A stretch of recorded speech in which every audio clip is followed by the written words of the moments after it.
Thank you for anything. Of course, no one's made an offer yet. Happy birthday. Gotcha. This one is from me. Dad, thanks for teaching us so many important things, like how duct tape can be used to fix anything, how to tip the glass when you pour so you don't end up without a phone, how and when to blame farts on the dog, how to get places without directions, and the foolishness of squandering away hard-earned money on unnecessary things like birthday gifts. Happy birthday. I still got the best card. And then this one is from Donovan and Zacardi also. Happy birthday, Grandpa. What did you get? Sorry, force of habit. That's what you get for being so great and spoiling me so much. Love you, Donovan and Zacardi.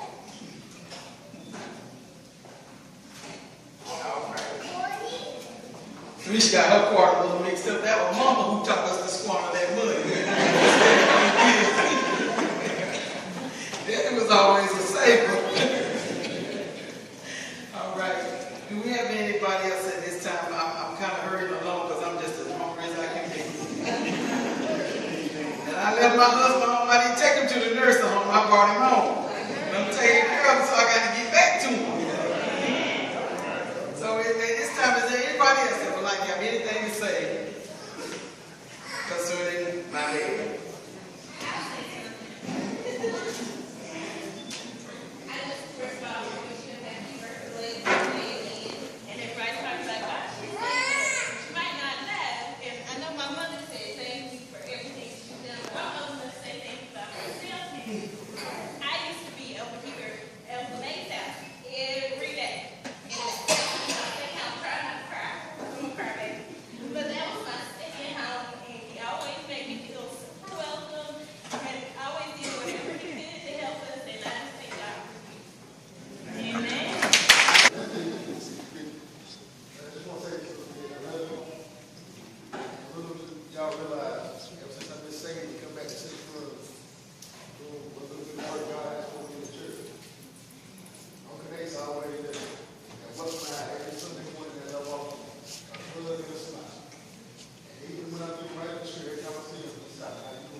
And you greeting me with a kiss and a smile every morning. Thank you.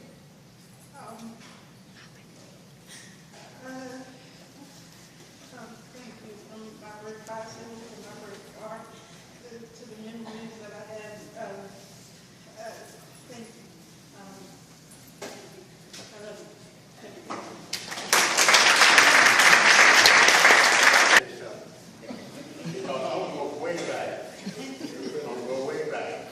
When I was just a little child, and Mr. Bruce had gave you that poem by my head, by the poem, before you got married and everything. And you down there know me, you couldn't let me go straight down that road. And I was just walking you, if I had a cloud at you, I wouldn't try to cloud at you because you won't go straight. Other than the sky one way, you go one way. I just love you for that, you always been a whole world. And for your teenage years, you'll be in the whole world. And I thank God for you that that work paid off. You're working for the Lord now. And I thank God for you. And I love you. When I first moved to North Carolina, I stayed with him and my aunt, and he has never turned his back on me. He's always had that loving spirit about him. I mean, he is not a stranger nobody can meet, but I want to wish him a happy birthday, and then be blessed with many more. And may God bless you with many, many more. And I think it's a beautiful thing to be able to hear all these beautiful compliments towards you and you are here living to be able to hear them. You can't hear them when they say it the other way around. And it could have been the other way, but it's not. And to God be the glory that you are here to hear all these beautiful things from your family. A whole lot of good things have been said.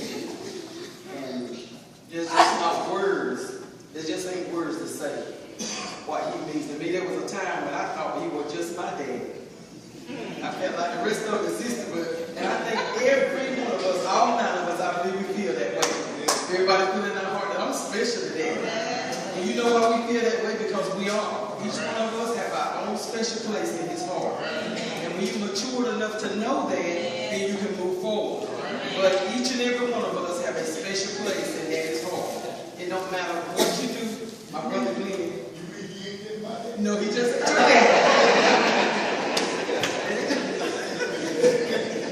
see, I told you.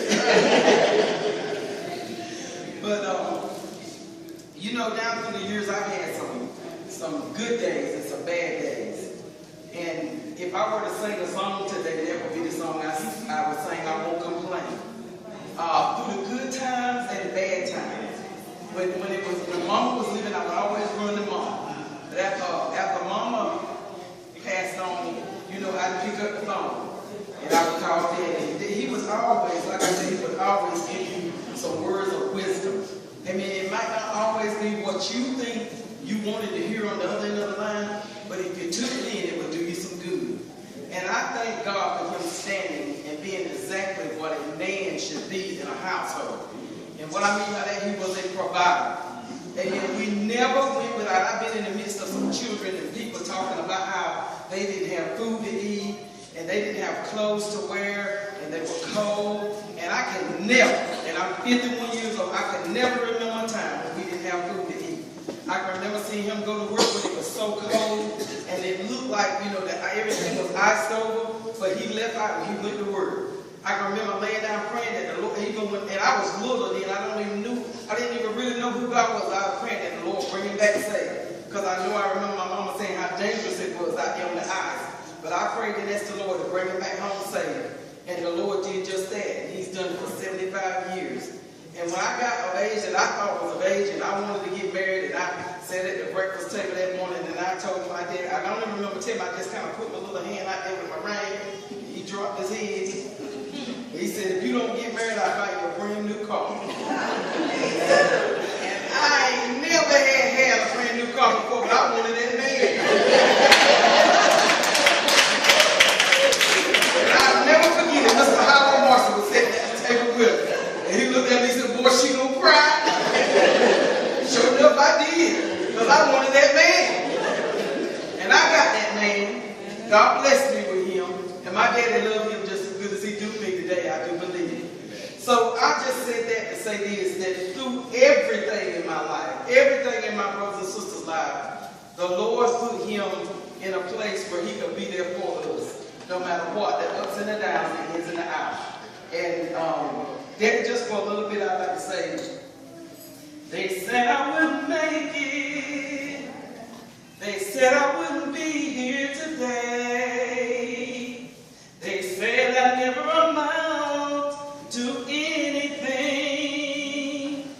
But I'm glad to say that I'm on my way. And I'm growing more and more each day. There were many who started out with me, but now they've gone astray.